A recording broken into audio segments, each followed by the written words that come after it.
Assalamualaikum warahmatullahi wabarakatuh. Today I will talk about the prediction and prevention of preeclampsia. Okay, so the prediction. So we talk about the prediction first. So start first about the prediction. So you must predict. The first prediction is the risk factor. So in terms of the risk factor, which likelihood highly ratio is first is maternal characteristics. Isteri first yang increase likelihood ratio to develop preeclampsia later is first is a maternal characteristic. So first is about the previous history of preeclampsia. The more earliest onset of preeclampsia in the previous pregnancy is a more severe and more serious the preeclampsia. Alright, and then number 2 is a pre-existing medical condition like chronic kidney disease, chronic hypertension, and pre-existing diabetic and gestational diabetic. Number 3 is a antiphospholipid syndrome and multiple pregnancy. This one is a high likelihood ratio. At the same time, other factor just less likelihood ratio like primate paternity and short duration of sexual intercourse less than 6 months.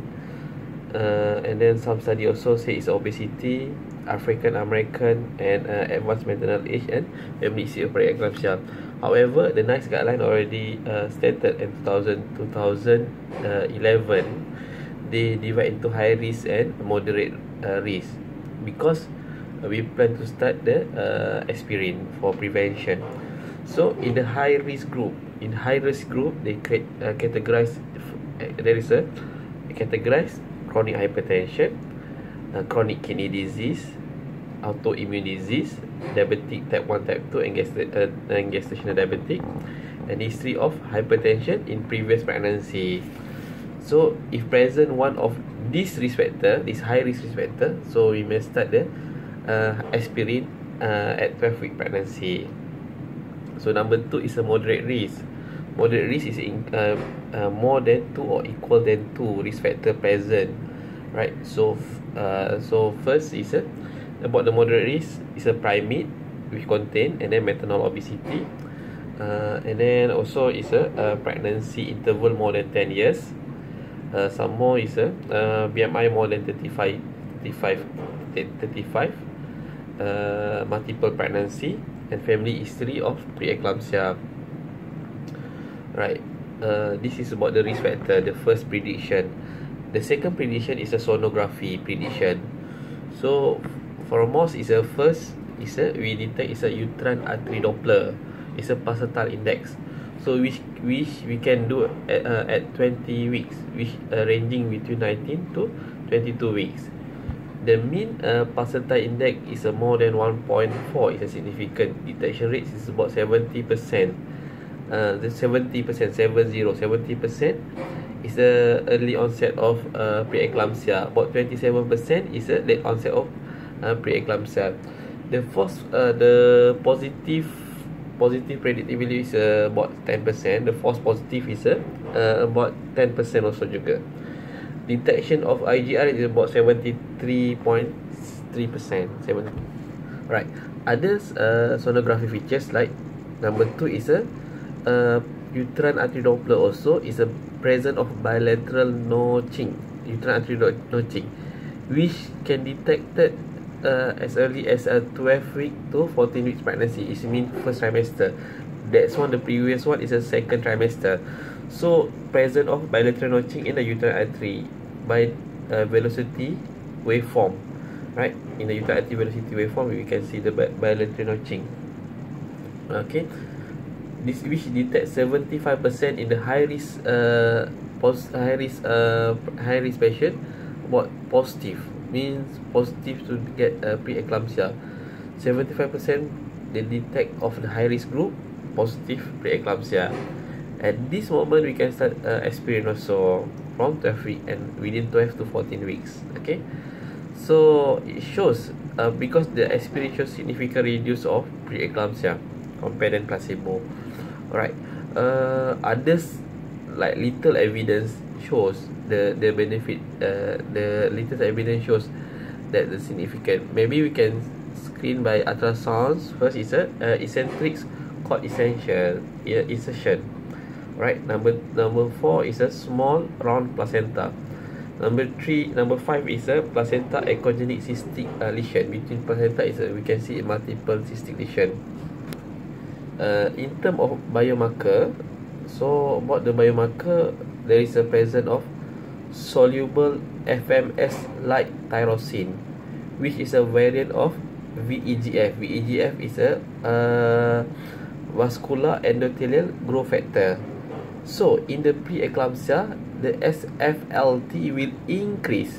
So because it's a potent antagonist of VEGF and PIGF, because when it increase also, it produce increase of hypertension and proteinuria and lead to glomerular endotheliosis. Okay. Number 2 biomarker is a PIGF, is placenta like growth factors. So this patient is a variant of VEGF also. So the structure similar like VEGF. So in the preeclampsia, the PIGF was reduced, right? Number 3, the biomarker number 3 is a PAPPA. Alright. PAPPA is a pregnancy associated plasma protein A. Okay, so in the preeclampsia, the PAPPA, it will reduce. Alright, okay. This is present in the preeclampsia. So for preeclampsia, the composite of a predictive factor, that including first is a maternal history. Number 2 is a mean arterial pressure. Number 3 is a sonography features like uterine artery pulsatility index or double notching. Number 3 is a PAPPA biomarker punya features like PAPPA and PIGF. I forgot to tell you about the PIGF and SFLT. SFLT ratio to PIGF is increased, mean it's a good predictive factor to detect the PE. So mean SFLT ratio to PIGF will if increase, mean this is a good predictive factor to detect the preeclampsia. So the combination first trimester scan, so we can detect as early as 11 to 13 weeks, the first trimester. So first is like as I mentioned before, is a maternal history or risk factor, and then number 2 is a mean arterial pressure, and then number 3 is a sonography feature. First is a uterine artery pulsatility index and double notchings, and then number 4 is a serum biomarker which contain of PAPPA, PIGF and SFLT. Right. What happened in Malaysia? The issue is we lack of equipment, manpower, and then we lack training also. So that's one issue. The patient factor is the budget issue. One is the economy also issue, the budget, and then the patient factor is the accessibility, the awareness. So that's one of the issue also in Malaysia. So there is a PREDO study. PREDO study shows is because of prediction of early onset of preeclampsia. The PREDO study, the conclusion is the risk of preeclampsia increase relation with the increased number of the risk factor. Okay. The number 2, the detection rate of the combination screening is about 90%.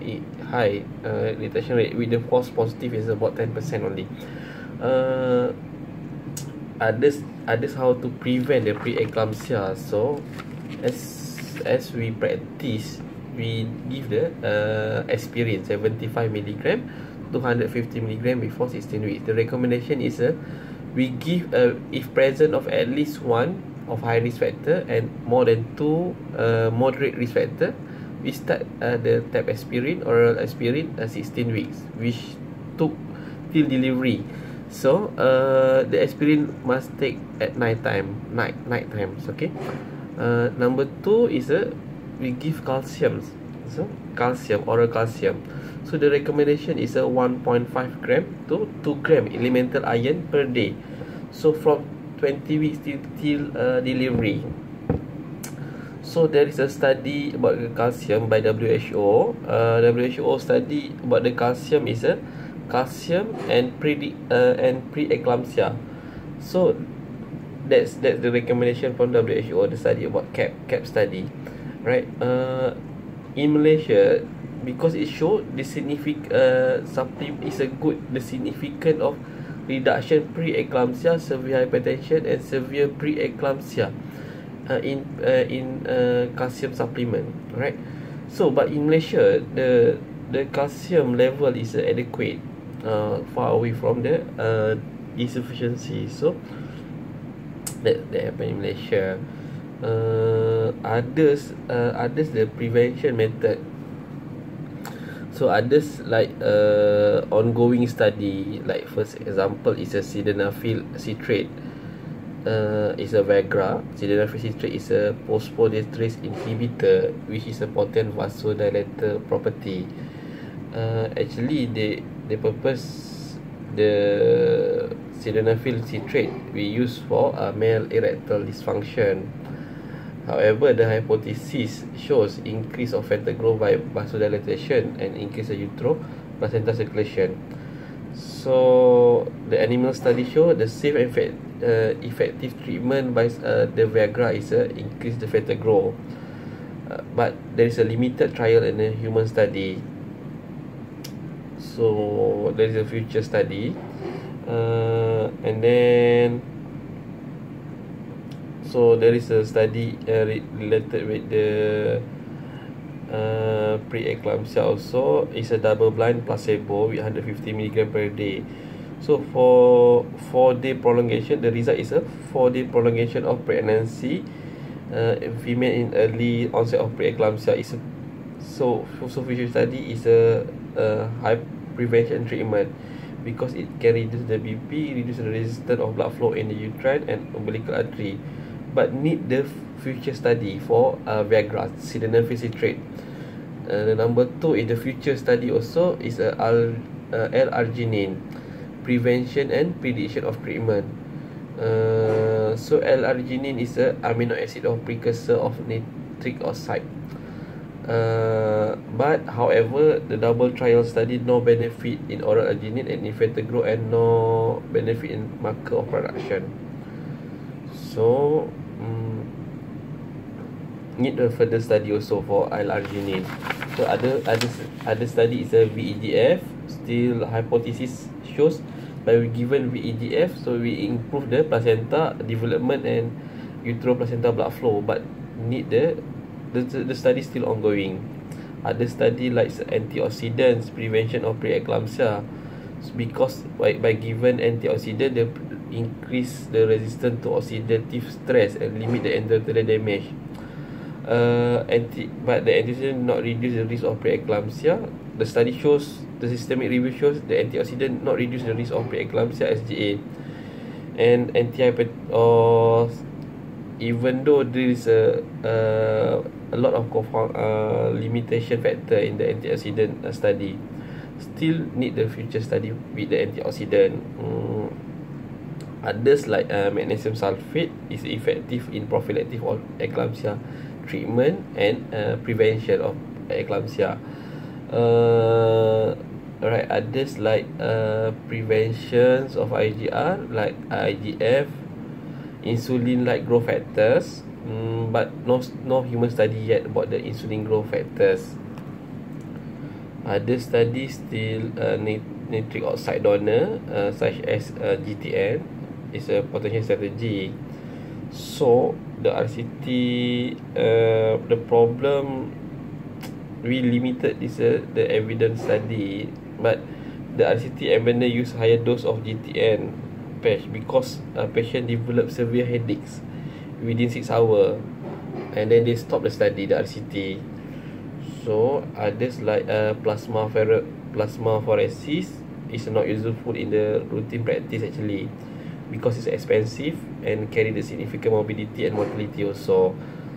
Okay, the plasmapheresis, the idea is to remove the radical and vasoactive factor from the maternal blood, but this one is expensive and there is associated with significant morbidity and mortality. So this the study was abandoned.